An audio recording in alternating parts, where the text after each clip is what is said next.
नमस्कार मित्रांनो, स्वागत आहे आपलं विकास डिजिटल अकॅडमी या यूट्यूब चॅनलमध्ये। आजच्या व्हिडिओमध्ये आपल्याला महा-टी-ई-टी म्हणजेच महाराष्ट्र राज्य परीक्षा परिषद पुणे अंतर्गत महाराष्ट्र शिक्षक पात्रता परीक्षा 2025 यासाठी आवेदन अर्ज कशा पद्धतीनं ऑनलाईन भरायचा आहे याविषयीची सविस्तर माहिती आपल्याला आजच्या व्हिडिओमध्ये पाहायचं आहे। त्याचबरोबर या व्हिडिओमध्ये एक फॉर्म आपण पूर्णतः भरून पाहणार आहोत। त्यासाठी सर्वप्रथम आपल्याला आपल्या कॉम्प्युटरवरती maha-TET.in या पोर्टलवरती यायचं आहे। या पोर्टलवरती आल्याच्या नंतर सुरुवातीला इथं लॉग इन ऑप्शन आहे, मुख्य पृष्ठ लॉग इन वरती क्लिक करायचं आहे। सुरुवात आपण करतोय त्यामुळे उमेदवाराची नवीन नोंदणीवरती क्लिक करायचं आहे किंवा एखाद्याने जर लॉग इन केला असेल उमेदवारांना तर या ठिकाणी आपल्याला रजिस्ट्रेशन झाल्यानंतर लॉग इन करावं लागेल। आपल्याला या ठिकाणी वरील दोन ऑप्शन वापरायचे आहेत, उमेदवारांची नवीन नोंदणी याच्यावरती क्लिक करायचे आहे। यावरती क्लिक केल्याच्या नंतर या ठिकाणी पहा यूजर नेम विचारलेला आहे। या ठिकाणी तुम्ही तुमचा जो लॉग इन करण्यासाठीचा यूजर नेम आहे हा ठेवू शकता, जो तुम्हाला आवश्यक असेल तो या ठिकाणी टाकू शकता।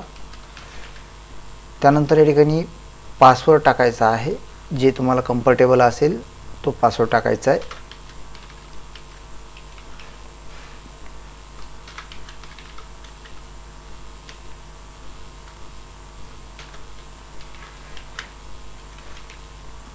त्यानंतर या ठिकाणी नाव टाकायचं आहे। पहा नाव टाकण्यासाठी इथं सूचना दिलेली आहे, उमेदवाराचे नाव माध्यमिक शालांत प्रमाणपत्राप्रमाणे म्हणजे SSC प्रमाणे असलं पाहिजे। जे तुमचं असेल त्यावरती ते मेन्शन करायचं आहे।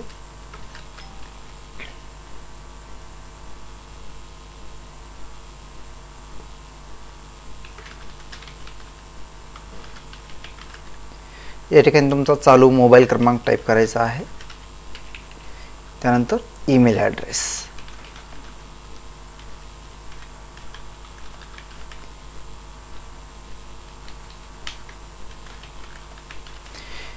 या सर्व बाबी भरल्याच्या नंतर तुम्हाला OTP पाठवावरती क्लिक करायचं आहे। त्यानंतर तुम्ही जो मोबाईल क्रमांक दिलेला आहे या मोबाईल क्रमांकावरती एक OTP येईल, त्या OTP या ठिकाणी प्रविष्ट करायचा आहे, टाकायचा आहे आणि नोंदणी करायवरती क्लिक करायचं आहे।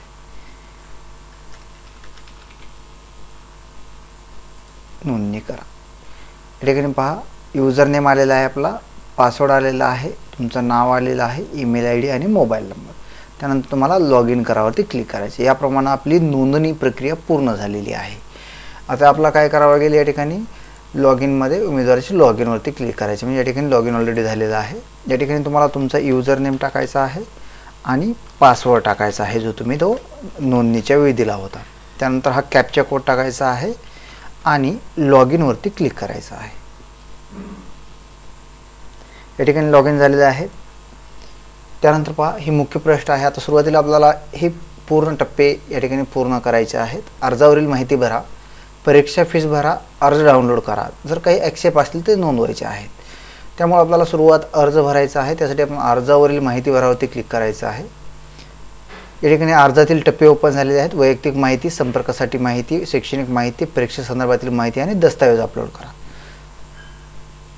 त्यामध्ये सुरुवातीला वैयक्तिक माहिती भरायची आहे। आपण नाव प्रविष्ट केलेलं आहे, यानंतर या ठिकाणी आपलं आईचं नाव टाकायचं आहे।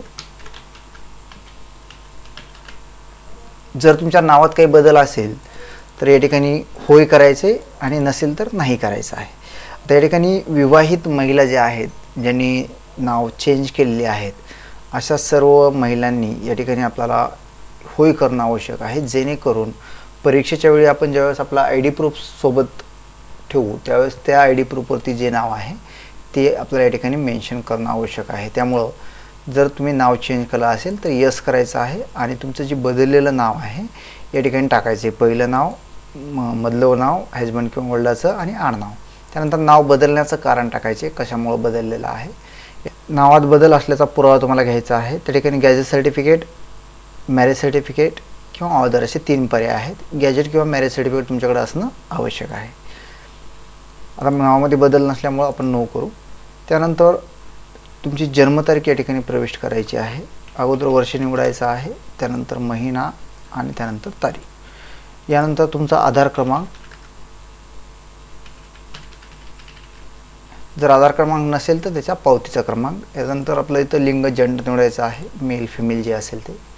त्यानंतर आपल्याला आपल्या कोणत्या कॅटेगरीमधून अर्ज सादर करायचा आहे ती कॅटेगरी निवडायची आहे. त्यानंतर जर आपण कॅटेगरीमधून अर्ज सादर करत असाल तर कास्ट सर्टिफिकेटचा क्रमांक आपल्या या ठिकाणी टाकायचा आहे. जर आपण खुल्या प्रवर्गातून घेणार असेल तर या ठिकाणी आपला कास्ट सर्टिफिकेटची माहिती भरण्याची आवश्यकता नाही आणि त्याची तारीख या ठिकाणी तुम्हाला घ्यायची आहे.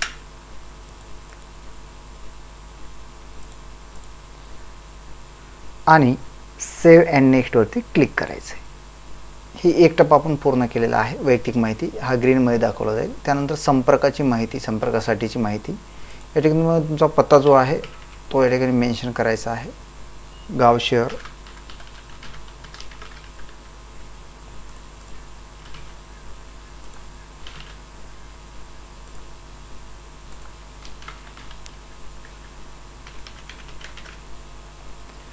आणि पत्रव्यवहाराचा पत्ता आणि परमनंट पत्ता जर एकच असेल तर या ठिकाणी सेम ॲज परमनंटवरती क्लिक करायचं आहे आणि सेव्ह अँड नेक्स्ट करायचं आहे.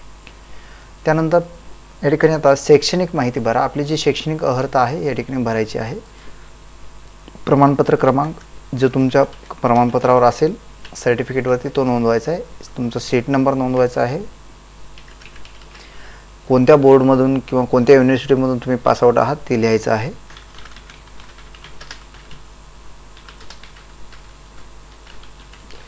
पास झाल्याचा महिना जो तुमच्या प्रमाणपत्रावरती असतो शेवटी तो टाकायचा आहे.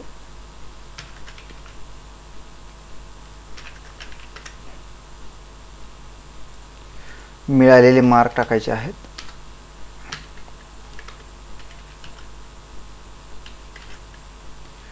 त्यानंतर या ठिकाणी 12वीची माहिती भरायची आहे.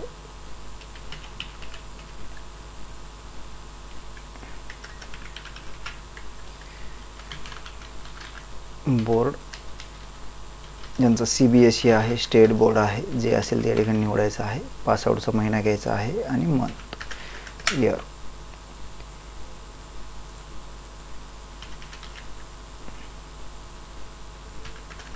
त्यानंतर जर ग्रॅज्युएशन झालं असेल तर या ठिकाणी ग्रॅज्युएशन घ्यायचं आहे किंवा पोस्ट ग्रॅज्युएशन झालं असेल तर ते घ्यायचं. जे जेवढं शिक्षण झालेलं आहे तेवढं या ठिकाणी निवडून आपल्याला पूर्ण करायचं आहे. झाला असेल तर त्यावर टिक करा, नसेल तर करायची आवश्यकता नाही. जर नसेल झालं तर इथले अनचेक केल्याच्यानंतर आपल्याला ती माहिती भरण्याची आवश्यकता नाही. जर चेक केलं तरच ती आपल्याला माहिती भरावी लागेल. पोस्ट ग्रॅज्युएशन झालंय तर त्याचं पण घ्यायचं आहे.